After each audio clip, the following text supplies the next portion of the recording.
हमारा शरीर एक माध्यम है और प्रभु प्राप्ति हमारा लक्ष्य है। और इस लक्ष्य को प्राप्त करने के लिए भी शरीर का स्वस्थ होना अति आवश्यक है। लेकिन हमारा शरीर तभी स्वस्थ होगा जब हमारा मन स्वस्थ होगा।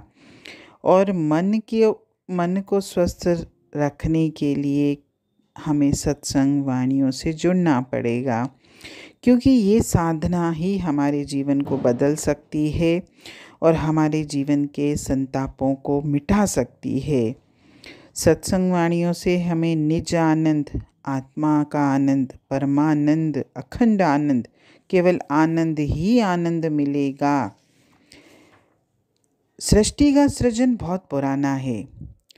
आज जिस संसार में हम जीवन जी रहे हैं, जो दुनिया है अभी, जब सृष्टि का सृजन हुआ था तब आज का विज्ञान नहीं था।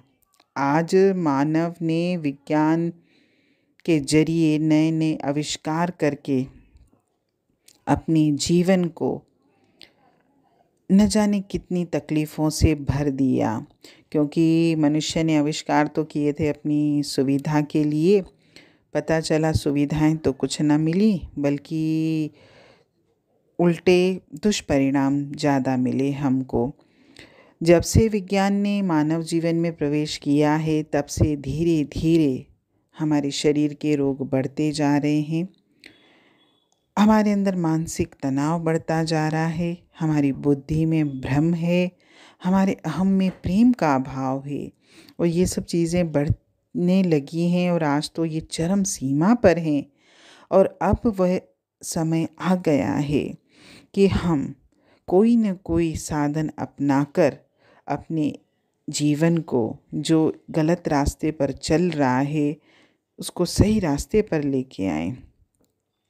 क्योंकि अगर हमने इसमें देर कर दी तो न जाने हमारा कितना नुकसान हो सकता है। हमारा भविष्य तो और भी भयंकर हो सकता है, या फिर हमारी पीढ़ी तो निकल जाएगी, आने वाली पीढ़ी को न जाने कितना कष्ट उठाना पड़ेगा। आज हमारे शरीर में भी इतने रोग बढ़ गए हैं और इतने बढ़ते जा रहे हैं कि कभी कभी लगता है कि इनसे बचने का कोई रास्ता ही नहीं दिखता। तो किस काम के ये आविष्कार। और इससे भी अलग समाज में अगर नज़र घुमाते हैं तो हर जगह आतंकवाद, प्रदेशवाद, भाषावाद, जातिवाद, धर्मवाद, संप्रदायवाद, न जाने कितने वादों में ही मनुष्य फंस गया है और उसमें से निकलने का उसको कोई रास्ता ही नहीं दिखाई देता। जितना वो बाहर आने की कोशिश करता है, उतना ज़्यादा गहराई में ही डूबता जा रहा है, क्योंकि मनुष्य का तो प्रयास ही गलत है, रास्ता ही गलत है, दिशा ही उसकी गलत है। तो उसको सही परिणाम कैसे मिलेगा? सही परिणाम मिलना मुश्किल तो क्या, संभव भी नहीं है। आज हमारा जीवन जो है एक समस्या बन गया है, जिसका हल हमको खुद ही नहीं मिलता। और ये समस्या हुई भी इसलिए है क्योंकि मैंने अपने आप को उस परम शक्ति से दूर कर लिया है। क्योंकि हर समस्या का समाधान तो केवल मेरी परमात्मा के पास ही है, लेकिन मैं अपनी समस्याओं का समाधान अपनी बुद्धि से, अपनी नॉलेज से और अपने संसार जिसमें हम जीवन जी रहे हैं उसमें ढूंढने की कोशिश करता हूँ। तो मुझे समाधान कहाँ मिलेगा, बल्कि हमारे जीवन की उलझनें तो और बढ़ती जा रही हैं। अगर हम सत्संग वाणियों से जुड़े हैं, अगर हमारे अंदर में कहीं न कहीं उस परमात्मा के लिए प्रेम, श्रद्धा और भक्ति है, तो आप समझिए कि उस परम पिता की मेरे ऊपर असीम कृपा हुई है। अब मुझे जीवन जीने का रास्ता मिल गया है। अब मैं बहुत अच्छे से अपना जीवन जी सकता हूँ, और बल्कि जितना भी समय मेरा इस संसार में है, अच्छे से जी के जब मेरी आत्मा भी शुद्ध और पवित्र उस परमात्मा के पास पहुँचेगी। अन्यथा तो हमने तो अपनी आत्मा के ऊपर भी न जाने कितनी मेल चढ़ा ली है, जिसको उतारना कभी कभी ऐसे लगता है कि शायद हमारा एक जन्म भी कम पड़ेगा, या 10 जन्म भी शायद कम पड़ जाए। हमने इतनी मेल चढ़ाई है। जैसे संसार में कभी कभी कोई कपड़ा मेला होता है ना, उसको हम एक बार वॉश करते हैं, साफ़ नहीं होता।